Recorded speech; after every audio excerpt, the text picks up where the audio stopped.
Bon, bonjour monsieur le maire. Désolé d'interrompre cette plage publicitaire pour revenir sur quelques sujets de préoccupation en lien direct avec votre propos liminaire. Je reviens sur les sujets notamment du budget. Vous avez dit je veux placer le cap et le cadre de ces discussions, et permettez-moi de partager au nom du groupe Renouveau Bordeaux quelques sujets de préoccupation qui sont doubles dans ce cadre-là.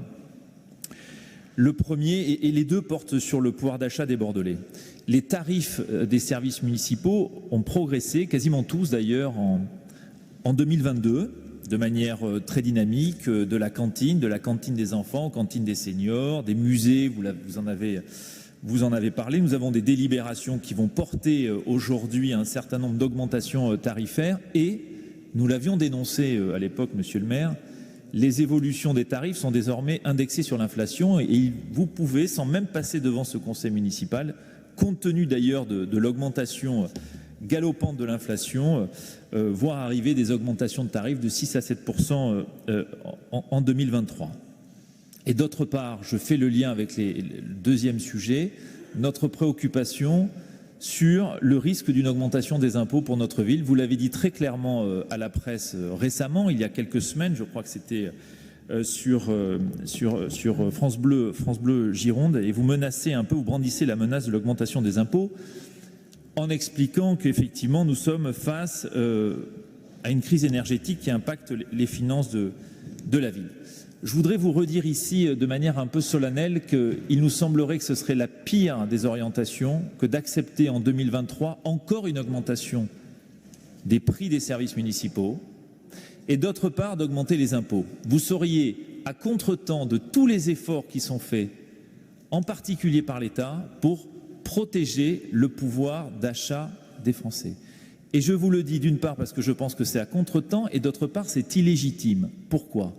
Je trouve qu'on est, en particulier ici, assez vite amnésique. En juillet, il y a quelques semaines, au moment du budget rectificatif, 13 millions d'euros de recettes nouvelles, parce qu'un formidable dynamisme.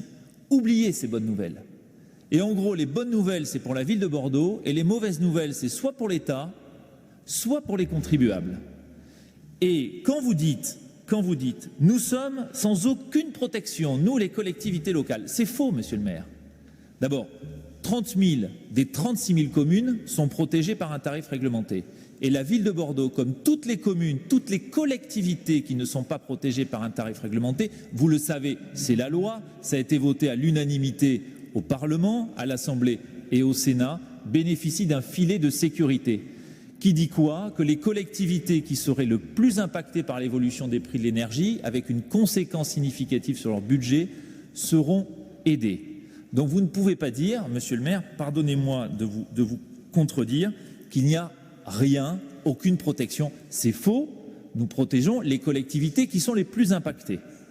Et je rappelle, un impact de 20 millions d'euros sur le budget des dépenses énergétiques a ramené aux 13 millions d'euros de bonnes nouvelles, aux 3 millions d'euros d'économie d'énergie que vous avez annoncé, donc c'est probablement un sujet à 3-4 millions d'euros.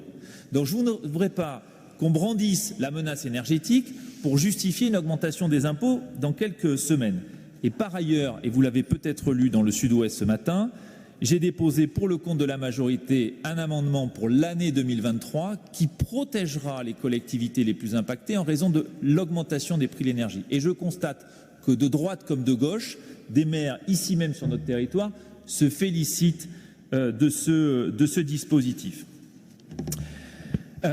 Donc pour conclure, ce que je voulais porter à votre attention, c'est qu'on ne peut pas d'une certaine manière demander un bouclier, vous demandez un bouclier pour la ville de Bordeaux et n'en accorder aucun aux Bordelais sur le prix des services municipaux et sur les impôts. Donc ce que nous souhaitons, monsieur le maire, c'est quand vous cadrez nos débats sur le budget, actez ici qu'il n'y aura pas d'augmentation d'impôts pour les Bordelais et que vous renoncez à l'augmentation des tarifs qui pourrait être automatique à partir de l'année 2023. Merci.